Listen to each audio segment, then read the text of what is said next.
On a Sunday morning, that means it's time for Lisa's Changing Perceptions with Lisa Eflin. And Lisa has a returning special guest today. Lisa, why don't you introduce yourself and your guest? Good morning, everybody. I'm Lisa with Lisa's Changing Perceptions. I am a hypnotherapist and self-empowerment coach. And today, for those of you, I tried to advertise it a bit around Facebook. For those of you who were here in the past when she was here, I have the lovely Mary with me today. She chooses not to be on camera, but you'll hear her beautiful voice in just a few minutes. And she was here several weeks ago. I don't know how long ago it was, maybe 6 weeks ago. I'm not sure. And she was brave enough to tell her story and to talk about what she was struggling with. And I was then, and truthfully, this is the honest to God truth, I had never met her before. We had never had any contact before that day. She just decided to come on the air. She had been listening to the show. And I was very blessed a few days later that she contacted me and wanted to work together. So we have been working together for 5 or 6 weeks now, something like that. And she actually came to me and said, I'm going to come back on the show. And I said, okay, let me know when. And she said, this week. So I said, okay. So Mary is here with us today, and she would like to talk about who knows with Mary, you don't know what's really going to come out of her mouth 100%, but we're going to talk about kind of what her experience was, how it was different than she thought it would be, because we've talked about that in the office where it wasn't what she thought it would be, and anything else she kind of chooses to share. I don't like to put people under the gun, but we'll end up in a conversation. So I'd like to welcome everybody, and everybody welcome Mary. And if you didn't see the previous episode where Mary was with, please look for it, because it'll really help put the pieces together for you as to what this is. You can contact me. I'll get through this real quick. You can contact me at 262-573-7055 by phone or by text. You can email me at lisaschangingperceptions@gmail.com, or you can go on my website, which is lisaschangingperceptions.com, or you can always get me through the station at 216thenet.com. And Pete, do you have a read-in for our fabulous sponsor this morning real quick before we start as well? We do. We have a Bremer team, Keller Williams, North Shore West, right here in McHenry, Illinois, on Green Street. You can go visit their kiosk right there on Green Street.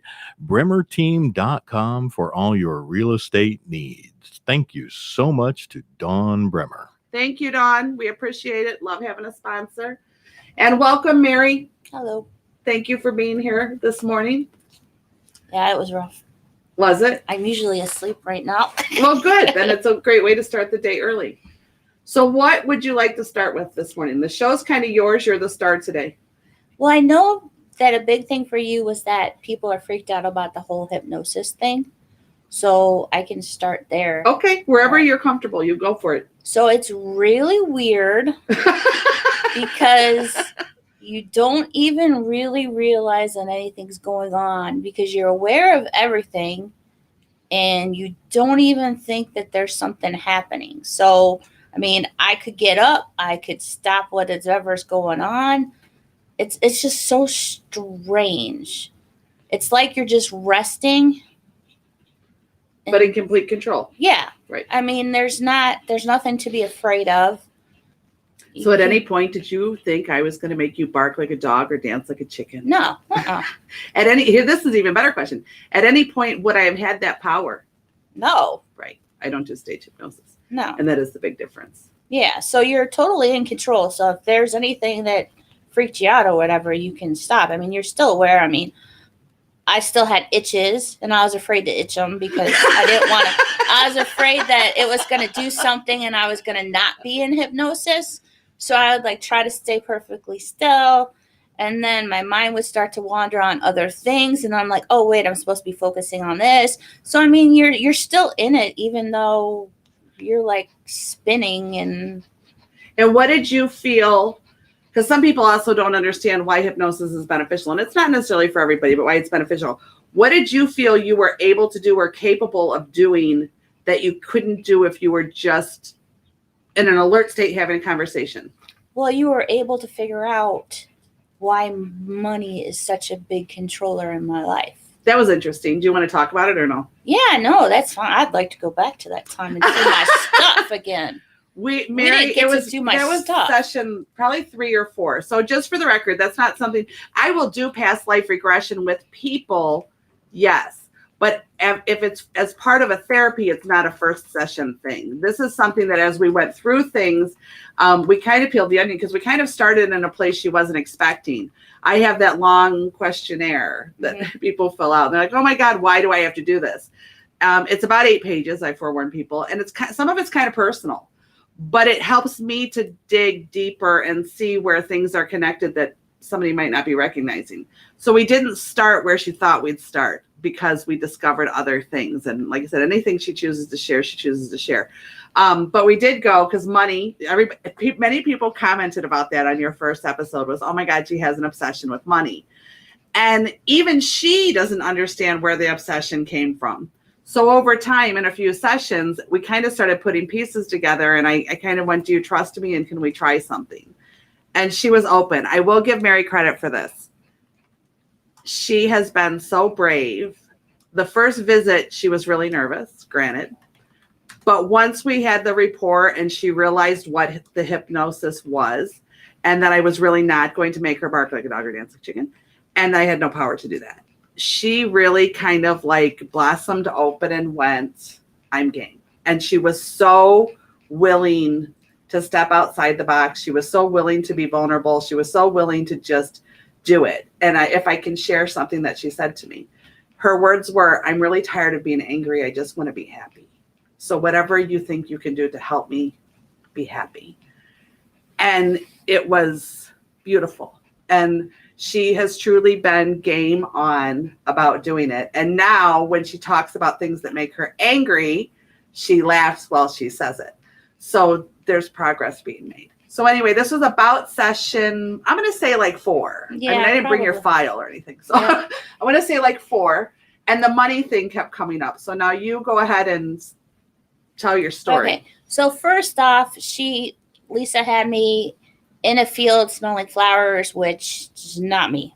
So I changed the story to the middle of winter and there's snow everywhere.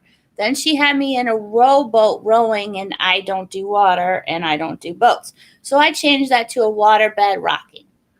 And then here's what's interesting is, see, and I was guiding you through to go under, but she was completely coherent and able to go, nope, this is my scenario, and it still didn't affect the progress. No. So I was able to even change that. So if she puts you under and you don't like the story she has for you, you can change it. And then she had me going in a rowboat into like a tunnel or a bridge. And I'm like, no, I'm not doing the rowboat and I'm on a bed. So I'll be in a Corvette then. So I did the Corvette through the tunnel to get to where we were going. And then we got blocked at some point, but then we were able to break through. And then I ended up into the old Victorian house, and which was mine. And then I was in there and I wanted to go see my jewels. Do you remember how old you were? Because I actually remember the story. I was thinking like, late teens, 17 or, maybe even early 20s, something like that. I was young. And she asked what my parents did. And for some reason, doctors came into my mind that both of them were doctors. And, I get in there and then I'm like, I'm going to go upstairs and see my jewels. So went upstairs, and then later on, there I was dying on a bed all alone. And what was all alone to you? Do you remember? Because I asked you what's going on around you, who's in your life. Do you remember? It was just a servant. And, it's a servant. So they're. Oh, and I do remember looking out the window. Lisa told me to look out the window to see if I could figure out where I was. And there were horses and buggies and people. And the people just disgusted me. They were just. And there wasn't anything wrong with them. They were just people. But they were just so beneath me. They were like cockroaches to me. They were just, ew, just step on them. Ew, people.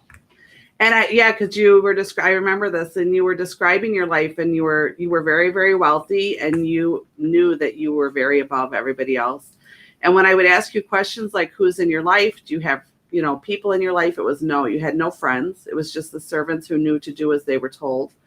And then as it progressed, and just so that you guys know, once I get somebody into the past life, I don't guide them anywhere. I just ask questions. Can you tell where you are? Can you tell how old you are? And they trust the first thing that comes up. And Mary's a very good visualizer. So she was able to actually walk through the process like she's there and she's doing the process and she's in that moment, in that place. So I don't guide them what to think or what to believe. I just ask questions like, where are you? How old are you? What's around you? Do you have relationships? Do you have friends? So this scenario that came up from her spirit, her whatever belief system you want to have in it, is genuinely her story. And she had mentioned in it that, yes, she was above all the townspeople and she would look down on them. And I mean, it was just window. such a weird, I mean, the way I even talked about them, it was just utter disgust. And it was like, ew, like you're covered in bugs, but that's how I felt about the people. And for that era, when I said, okay, go towards the end of your life, you were actually elderly, which for that era was significant. I want to say you had thought you were in your 80s at that point. So that's very elderly for that era. And I said, what types of relationships did you have? What types of family did you have? Do you remember your answer? None. Right. Everybody wanted to use me. Right. All you were of value was for your things. And you never ended up having family or a relationship or children or a partner or friends or anything in that lifetime because things were of such value. And I remember even as you were coming out of it, I said, what do you feel about this? And do you remember what you said? Sad. Yeah, I'm so sad. I'm so sad. So in hindsight now, and first off, I will always say, you can be bluntly honest, but I do that for you guys' sake who are listening, because there's nothing about Mary that will not be bluntly honest. She makes me look a little shy sometimes. So we're just gonna put that out there. After that experience, and obviously I always give you time to process it before you really have to get into it. Because when things like this happen and a reality hits us in the face, you can't expect somebody to instantly have epiphany. I mean, it's kind of like a slow absorption into the sponge, so you have to. So now that you've had time to kind of process that and what happened, what do you think you see a little bit different? That the stuff isn't important. It's the people in your life that are important, not the stuff that you accumulate during your life. But it doesn't mean we don't have the desire for those things, right? Yeah, you still want a vet. Yeah. Right. You still want a vet. I still want a Hummer, just for the record, in case anybody's doing donations. and I know how bad that sounds, and I mean the H2 truck. But here the difference would be, if I never have one, I'm still okay. So you discovered that there were things in your life maybe that were priceless. Yes. And how does it change your everyday view on working and people and what you have? Well, I mean, ideally, I would rather not work. But that's never going to go away, because, who really actually wants to work? Truthfully, me. But it's because I love what I do. Yeah. That's funny, because people laugh at me all the time because I really like what I do. So genuinely, but I'm one of those people that say, if you love what you do, you never work a day in your life. Yeah. See, I'd love to run an animal shelter, but it would not actually be an adopting out shelter, because You wouldn't be able to get rid of anything.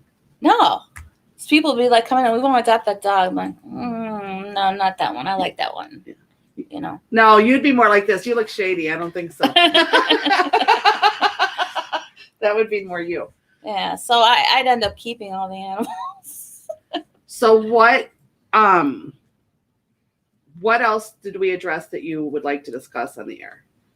Because your privacy is your privacy always. Oh, I don't care at this. I'm not on camera, so it really doesn't matter. Anything can come out at this point. It doesn't really matter. Well, we still got the problem with my relationship with my mom, but we're getting there. Yeah. And I'll say, because this was funny, because that was our last session. We kind of touched on that a little bit, trying to absorb some a little bit more in the sponge. And there was a situation in her childhood growing up that she just said she is not getting over. She is not forgiving it. She wants no part of forgiving it. And I was like, okay, cool. You have every right. We can hold on to whatever we choose to hold on to. I'm not going to force you to ever. And it was so funny, because she was kind of looking at me like, okay. And I really believe that, because to force somebody to try and change something is pointless. It's absolutely pointless. They have to truly want to. And you were just absolutely adamant. But we had kind of re-geared some of the views of other things to look at it a little bit differently. And you got to let me know where we can go there out of respect for your mom too.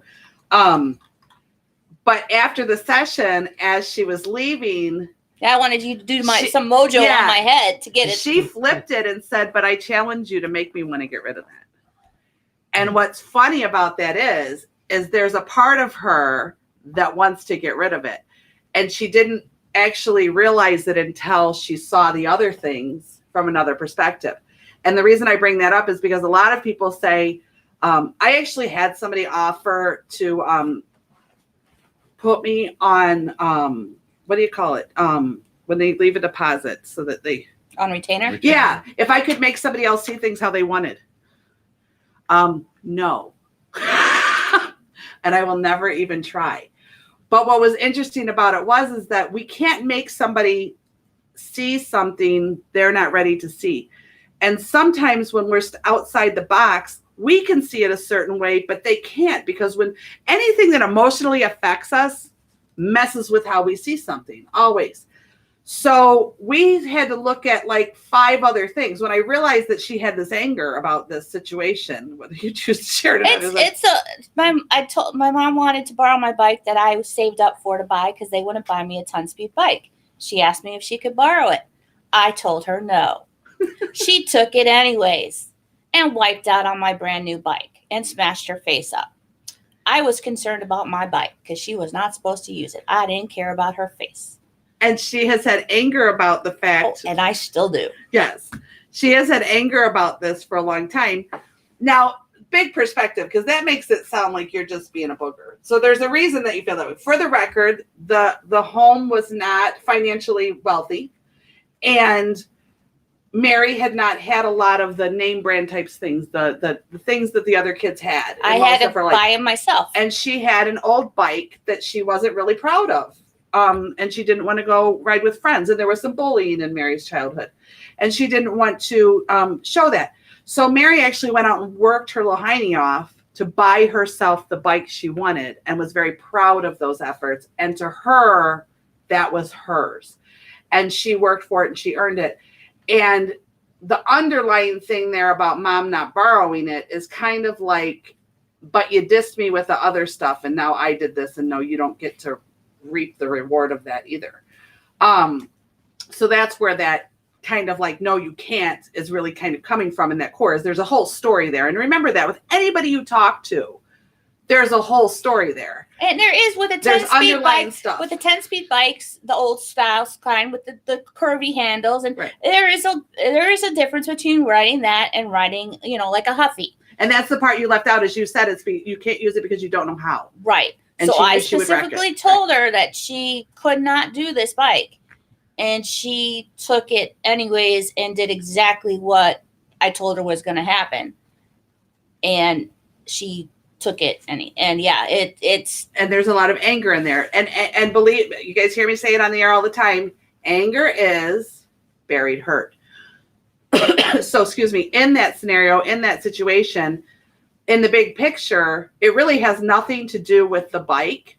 It has to do with all these underlying wounds and hurts about disappointments, about not having things that other people had, about having to work for something that you, and hence not wanting to work, having to work for something so hard and then having somebody destroy it and what that felt like. There's all these underlying things. And the reason I'm bringing that up is because when we intervene and we talk with people in life, we have relationships with people in life, that is something everybody should take into consideration.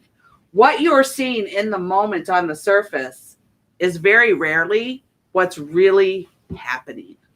There's underlining things. That doesn't necessarily mean that we have to approve of how someone's behaving, but in knowing that and understanding that and even having a little bit of compassion for that, we can maybe not hold on to it and take it as personally.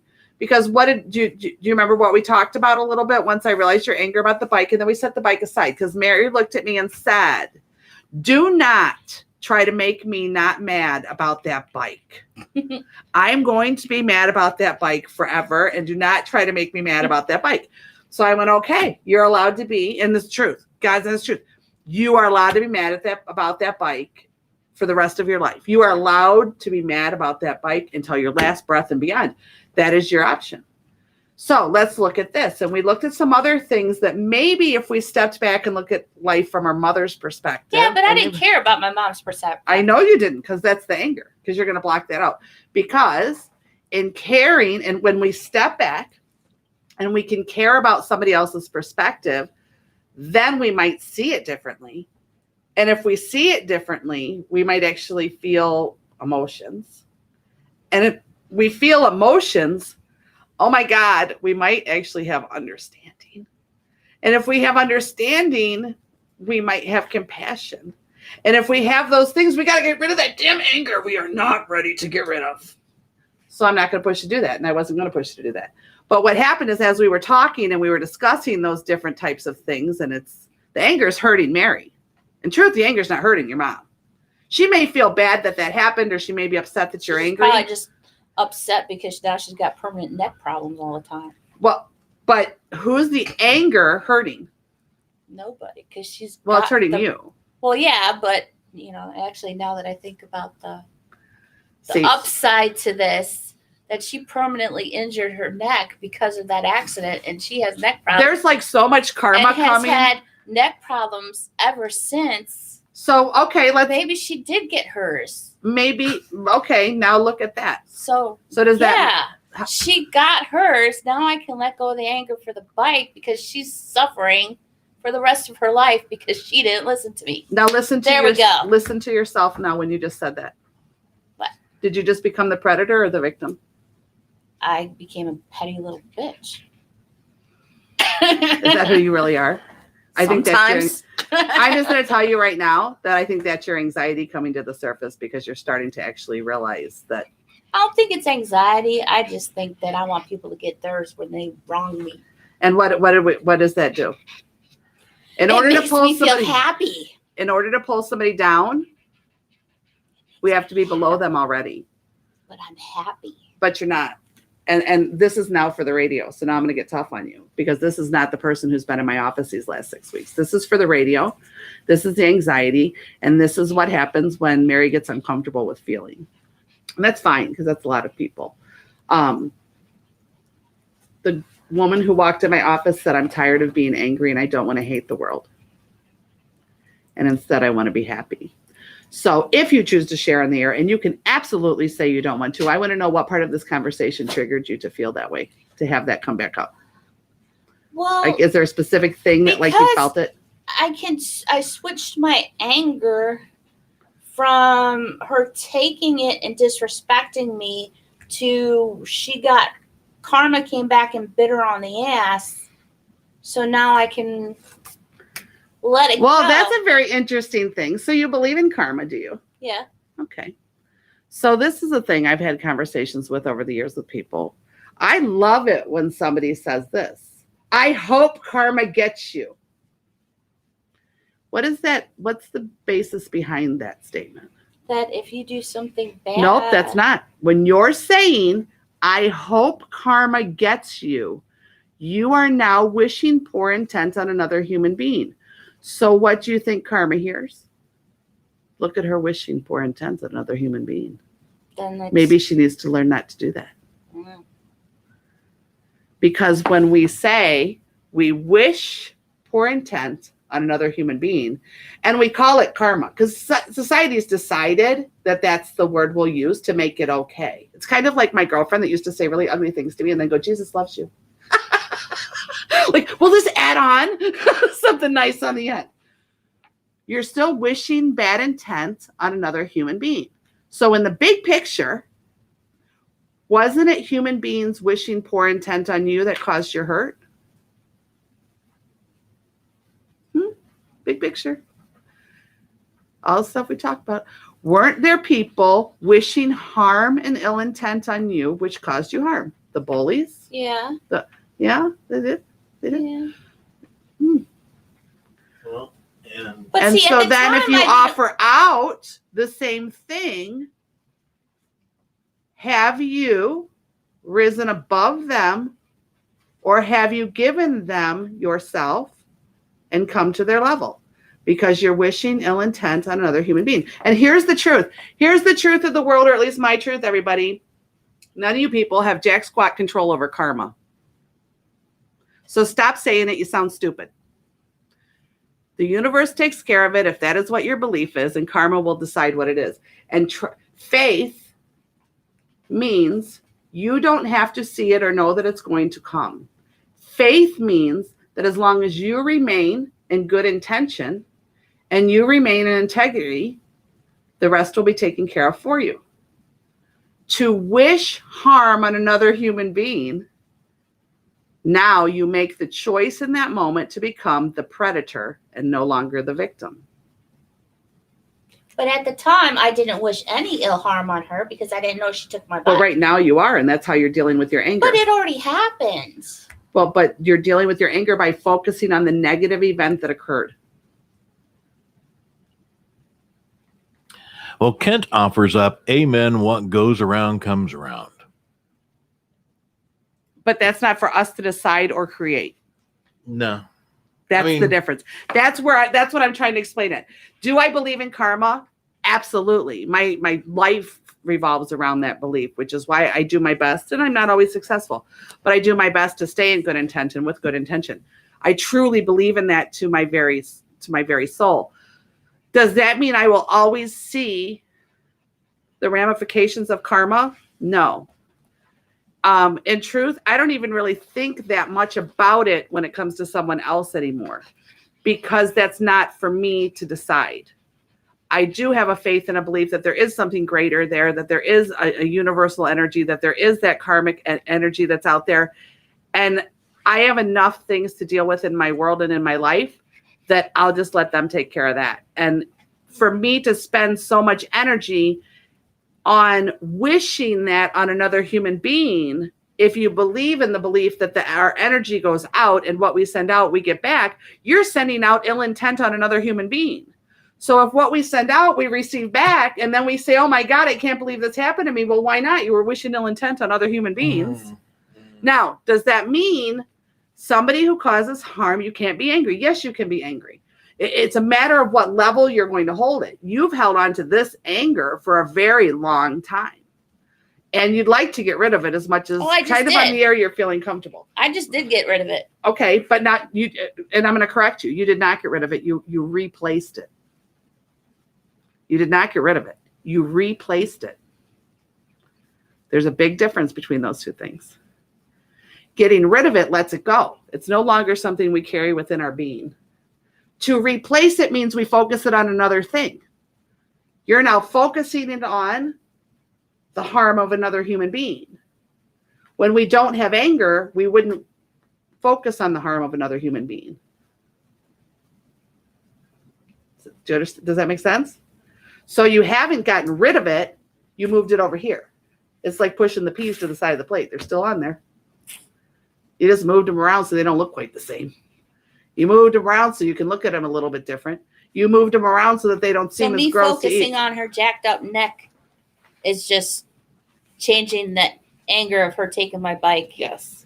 You took your peas and moved them to the other side of the plate and said, hey, you know what? But you know what? There's still peas on the plate. You still got to eat them. They're still on your plate. They're still part of your plate. You just moved them so they look a little bit different. Maybe you piled them up a little bit different so it looks like a smaller portion. And I'm saying peas because that's not one of my favorite things. That's my example when Thanksgiving's coming. Yeah, I like peas. So you just pushed and moved them around, mounted them up a little bit different so they don't seem as bad, but they're still there.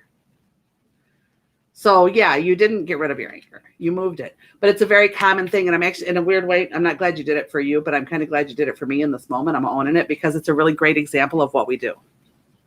If we, and hence the karma word too, when people do something and then they throw, and that's karma. No, it's not.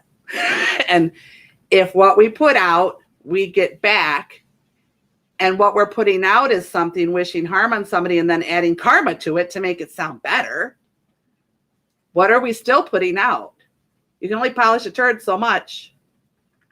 Still putting out harm. Right. So if what we put out is what we get back, and then we say, how come this keeps happening to me? I don't know. How come? Now, does that mean that nothing negative or bad ever happens to somebody who doesn't do that? Absolutely not. I've had my ass kicked plenty in life. It's a matter of what you choose to do with it. We've only moved it. But now here's the good part. You want the good part now? I'll quit bitching. You want the good part now? Okay. The fact that it was able to be moved means it's no longer locked. So it's not locked in position. You were able to move it. You were able to see it differently. Is it quite where I hope you'll be able to get to see it? Of course not. But the fact that it's not where it was says it moved. And if it moved, it's not locked. And if it can move, it can go. And if it can move a little bit, it can move farther. And if it can move farther, it can move farther than that. Maybe not in one fell swoop, but it's not locked. Okay, Kent asks, what if we are just reminding them, the person, that karma is a bitch and that she will give you yours? Not wishing ill will, just reminding them. Well, that's an interesting, it depends on how you look at it. Is karma a bitch or is she your best friend? Because if you're believing that she'll take care of something for you, I'd quit calling her a bitch, first off. Because the people who call me a bitch, I don't do a lot for. I'm just saying. That's a good point. And why do you need to remind them? The need to remind them that that's what will happen is the need to control and force the fact that you need reassured that it will. That's a lack of faith, in my opinion. That's interesting because he follows that up with Catholics are great for that. Guilt you to death in the end to say, but Jesus loves you. Oh, I had a girlfriend who used to do that all the time. She'd go, I think that you're too outspoken and you can be a little aggressive when you speak, but Jesus loves you. I don't think that you should wear doesn't that. Make any less an insult. Right. Right. Yeah. And this is true. I'm going to own it. See, I'm not always sweet. I'm going to own it. So she did it a bunch of times. And one day she caught me in a foul mood and she said it to me. I said, does he love you? Because you're kind of a bitch. And I felt bad that I said it, but I'd had enough. And that was really how I felt about it. Like, stop it. You can only polish a turd so much. I don't know how else I can put it. What we do is what we do. And we all make mistakes. And we all wish ill will. And there's a difference. There's a fine line between, defending yourself and standing your ground and your boundaries. And it's okay. We were just talking before the show. There's people that misconceive my understanding and my ability to forgive and my vulnerability with weakness. No, there is a German trucker girl in there who, if you push her in a corner, she's going to have a go. I'm not only going to take so much. Everybody has those two sides of us. We all have, whatever you want to word it as, dark and light, good and bad, negative, positive, whatever choose, the yin and the yang. That's why I love the yin yang symbols.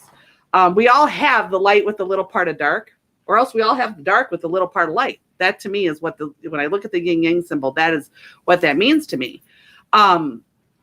We all have the inner part of us that's scared and hurt and full of wounds and have childhoods and adulthoods and traumas and all these energies built up in them. And we all have that within us. Every single person, I don't give a crap how wonderful they talk. Every single person has had those experiences.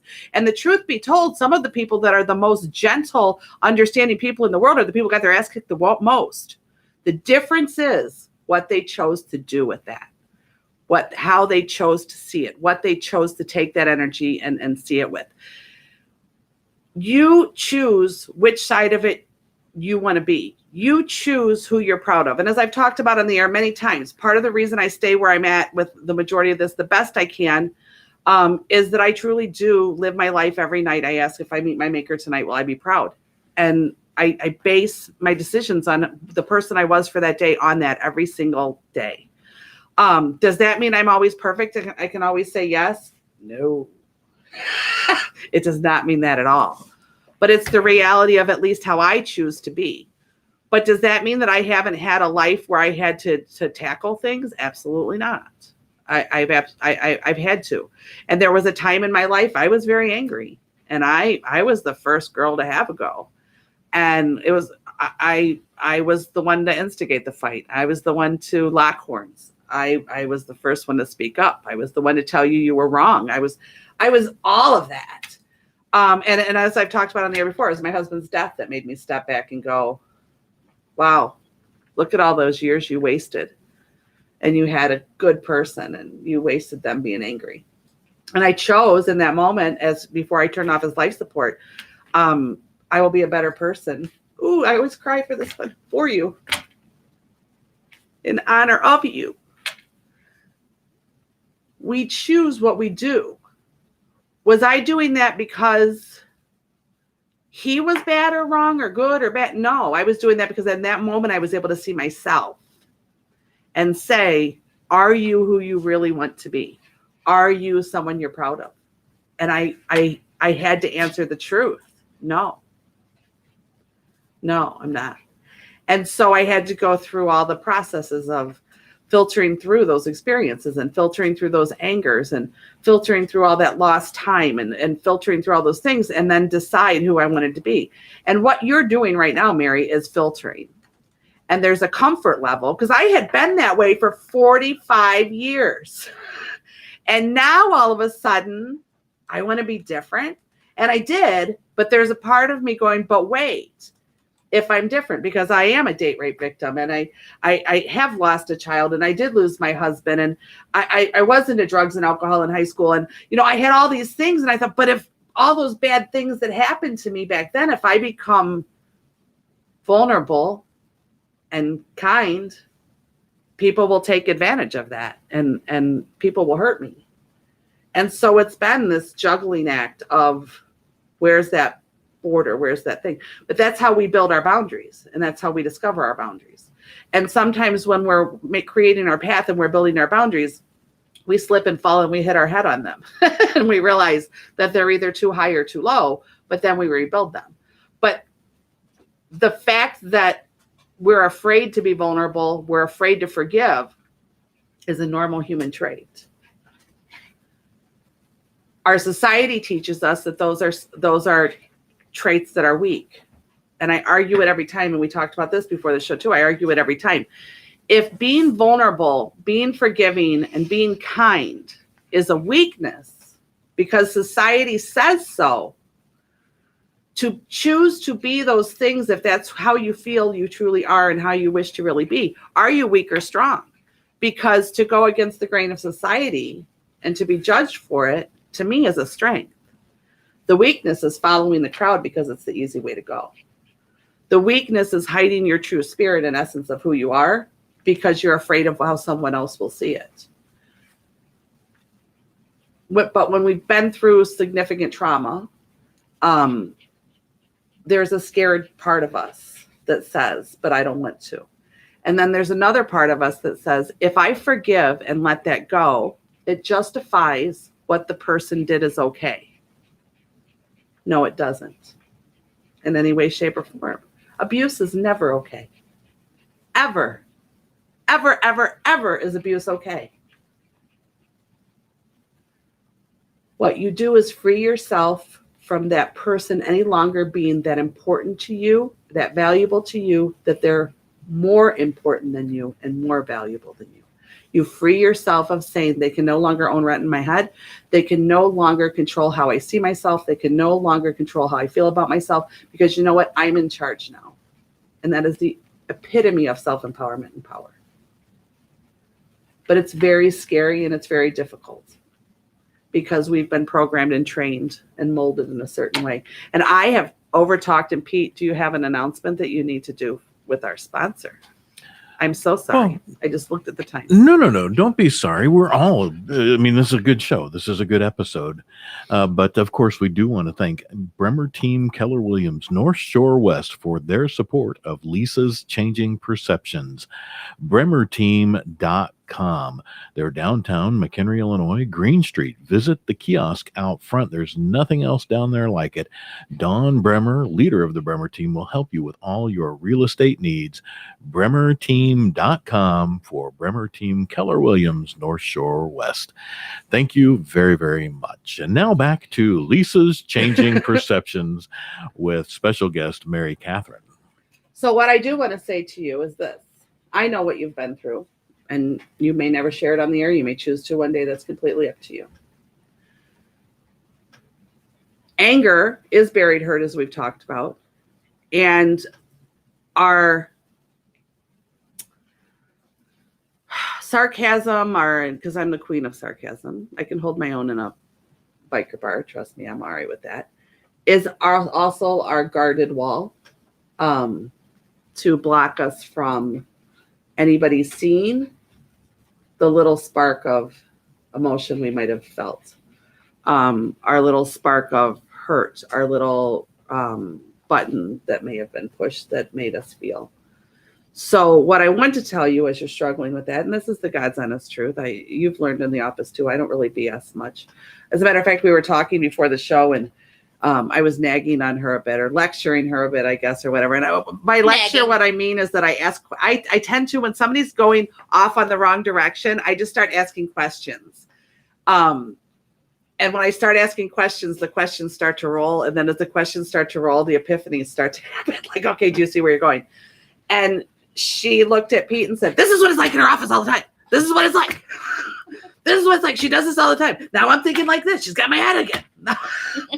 So it's a normal kind of state of being. And our sarcasm and our, and I am this way too. So that's why I'm not putting her down. Our sarcasm sometimes is our way of guarding, oh my God, that emotion just showed her, that wound just showed her, that trigger just showed her. Now I'm going to cover it up really quick. And I'm going to make people fear me. I'm going to make people afraid to say something. I'm going to make people, here's what I was the queen of. I'm going to make people too intimidated to challenge me. That was how I was. Because if they don't challenge me, then they're never going to see the truth. And if they don't see the truth, then they can't see that I'm kind and loving and soft, and I don't want that, because then they'll hurt me. So I made sure that I appeared, I should use the word appeared, confident enough and intimidating enough that, well, guess I won't have to worry about it because nobody's going to challenge me. And the truth is, few people did. It's not a fighting thing too. That whole concept that you have to beat somebody up to beat, no, you don't. If you have to physically harm somebody to prove your strength, you're the most coward of cowards. That just means that you're not intellectual or self-reflective enough to have the brain to do it with that. So anybody who's beaten on people, coward, not tough at all, don't care. Self-reflection, self-accountability, vulnerability are the most difficult and bravest things that we can ever do in our lifetime. Hence why so few people do them. But you walked in that office knowing that you had many years of abuse and difficulties from early childhood on, with bullies and what have you. And you literally, again, the first visit, you were very nervous, and that's to be expected. I know everybody's thinking I'm going to make him dance like a chicken, and I'm just not going to do that. And once you realized what we were really going to do, when you came back the second week, which I was actually surprised about, to be honest, I wasn't sure I was going to get you to come back. And I don't push it either. That's another thing, guys. I never push to come back. I say, how do you feel about it? That's up to you. Do you need to take a break? Do you need, what do you want to do? And when you walked in the next week, you literally, it was like, you went, okay, I get it now. I know what's going to happen. The unexpected is no longer here. And when I said, what is it that you want? And you literally said, I want to quit being so angry and hating everybody. And I want to feel happy. And here's the interesting part. And this is what I mean about self-reflection. And a lot of us don't know how to do it. I asked her, what is happy for you? And she didn't know. And that's an interesting thing. And the reason I bring that up is that that's very common for most people. People will come in and they'll say, I want to feel peaceful. Okay, what is peaceful for you? Peaceful for me, and peaceful for Mary, and peaceful for Pete, and peaceful for are all different things. We all have different desires and needs and personalities. And it is a very, very, very rare occasion. And I do have some clients that are mental health professionals. It is a very rare occasion that question can get answered. What is happy for you? What is peace for you? And I don't do that to make somebody feel stupid or bad. I do that for the self-reflection of, holy crap, I don't know. Because if you're in the store, put it this way, if you're in the store and you're wandering around aimlessly for something, and I say, what are you looking for? And you say, I don't know, just something. I don't know what it is. Do you ever find it? Is it possible to find it? Not if you don't know what you're looking for. Right. So if you say what I want in my life is happy, and I ask you what is happy to you, and you don't know, how do you find it? If I say what you want in your life and you say peace, and I say, what does peace mean to you? And you don't know. And it's interesting because people will come back with common responses. Well, it means that I'm glad, or it means that I'm joyful, or peace means that I'm relaxed. That's fine, but define it. Define it. Break it down and define it to me. Well, it'd be nice for me if when somebody cuts me off or walks in the middle of the road, that the first thought that goes through my head is, how am I going to kill them? Yes. And we will get there, and we are getting there. And I know how Mary's, but she's laughing and smiling when she's doing this, which is why she's not on camera. And I will tell you 6 weeks ago, she would not have been. Because, I mean, you know, so that's there where are my layers mind goes. coming up. Yeah. I mean, you're instant, but can I explain why you do that, just so that they understand? Can I explain why it is that you're that way? Sure. Mary was bullied when she was very, very little. It wasn't taken very seriously.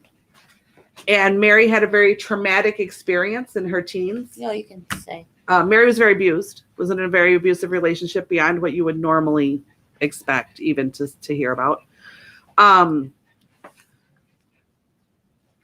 So her mind and her body has learned that when someone isn't presented to you in a way that is safe immediately, an immediate safety factor, her first line of defense is, I'll attack you first.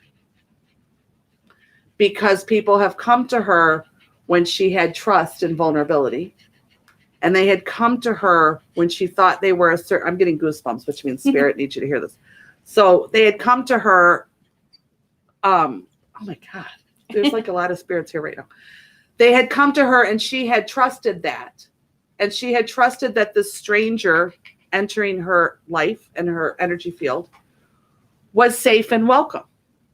And they caused her harm. And it happened repeatedly. So it's not really that Mary wants to run people over on the street, which is what she thinks it is. It's that triggering of there's somebody entering my field and I don't trust you, so I'm going to harm you first. So you won't actually do it. So for those of you concerned, she will not actually do it. If she was going to do it, she would have by now. But her brain goes there. Her unconscious mind goes there because it's a safety factor. It's a protective mechanism. If I am more aggressive than you, you won't be aggressive to me. If I am more intimidating than you, you will not attempt to intimidate me. If I am louder than you, you will not try to overtalk me. If I am more powerful than you, you will not try to overpower me. It's a defensive mechanism. So your unconscious mind instantly goes there because you've learned to protect yourself that way. The process that we're working on together is for you to realize the power's been within you all the time. We just have to pull it out. We have to remove all those layers of scabbing, all those layers of scars, and look at it. And it's always been there. But that's a very common defense mechanism in our society now. If I'm more than this, then this person can't do this. If I hurt you first, you can't hurt me. If I leave you first, you can't leave me. I won't feel the pain. People who run and abandon others, that's because they've been abandoned throughout their lifetime. And their first reaction, their first inkling when they think somebody's going to leave or leave them again is, I'm going to do something that forces you to go, because then you can't actually leave me and I can say I made you do it. I held the power there. That's why you did it.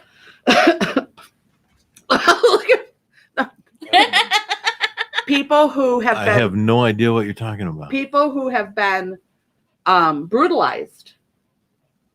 people who have been physically brutalized will tend to be over dominant and over aggressive, especially in strange and uncomfortable situations, because they had been in a situation where they were over dominated and they had no control, or they felt they were cornered and couldn't get out. I was abused when I was younger. And I have told people my whole life, I can be sweet and gentle and hug you and kiss you and tell you how wonderful you are and talk about everything in the world. If you push me in that corner and don't give me a way out, I will claw my way out and the world will know I was there. It's a defense mechanism. I'm aware of it. I keep it in check. But don't mistake my kindness for weakness.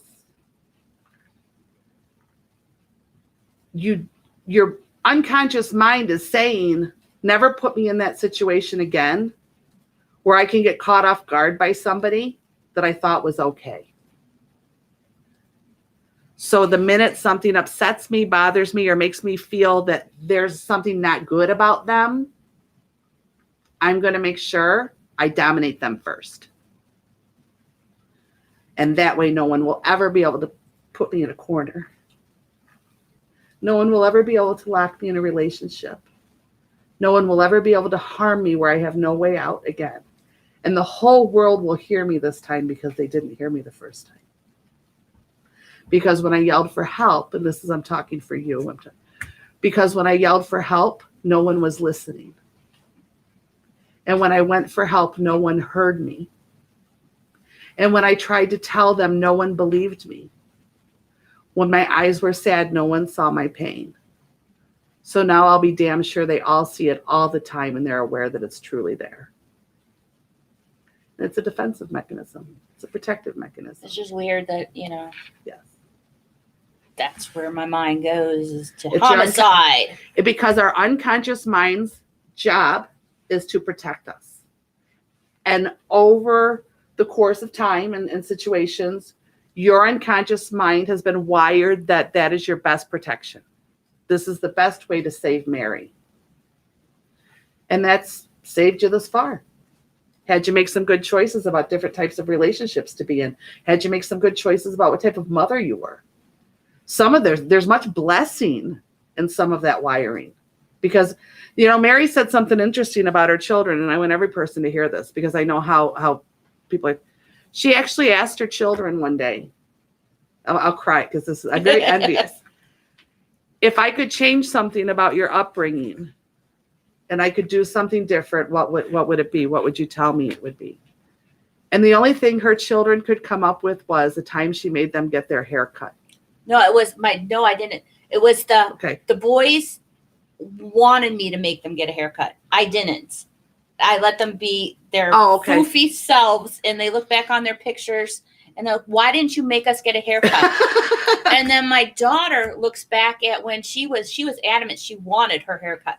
And she looks back on her pictures of when she had shorter hair and said, why did you let me do that to my hair? So the boys, it was not making them get a haircut, and Lexi was letting her get a haircut. So of all the things, every parent out there feels this. Of all the things, and I was far from a perfect parent too, to have your children be able to look at you, now grown adults, and Mary and Pete, I know them personally now, and they're very open. Their children could speak freely to them. That's not a fear factor in their house. And to get the opportunity to answer that question, and that's all they came up with, what a beautiful mother you were. And what beautiful children you raised. And look at how they turned out.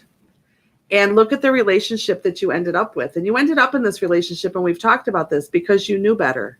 Because you knew what was good. You knew what was kind. And how did you know so much about what was good and kind? Because you discovered and you had been treated and shown what was not. So you learned what you did not want. And it became so valuable to not want it that you put out that that's all you would accept, and that's what you received. You took the wiring of your anger of your childhood and the bullying and the family situation and those types of things. And what a beautiful mother you became. You've accomplished all those wonderful things. All those things that your self-esteem beats you up for are untrue. You've actually become the complete opposite of all of those things.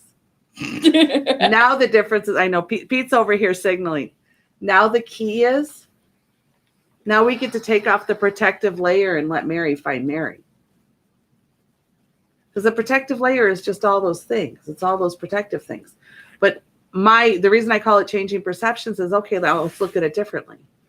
You took those things and you made something wonderful out of it. So when you hear these things in your mind, that's not true.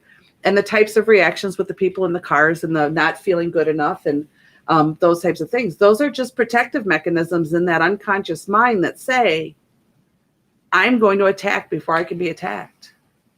I'm going to hurt before I'm going to be hurt. And damn it, this time if somebody hurts me, everybody's going to hear me. I will never be silenced again. I will never be silenced again. I will never be dominated again. I will never be harmed again. And more power to you, sister. You shouldn't be.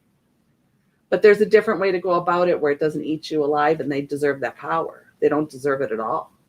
There's a different way to go about it where you get to smile and laugh and just feel free to know nobody owns me anymore.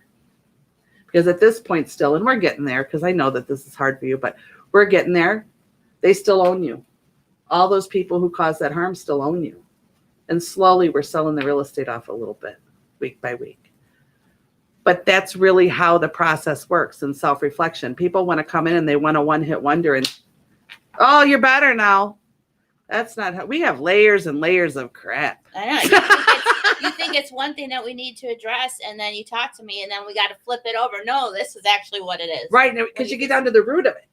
You know, because that's my thing. Let's get down to the root of it. Let's not look at all the surface stuff. Let's get down to the root of it. But you have to go layer by layer down into the root of it. Because face it, if it just with the dandelion, and I do not encourage killing dandelions. This is just an example.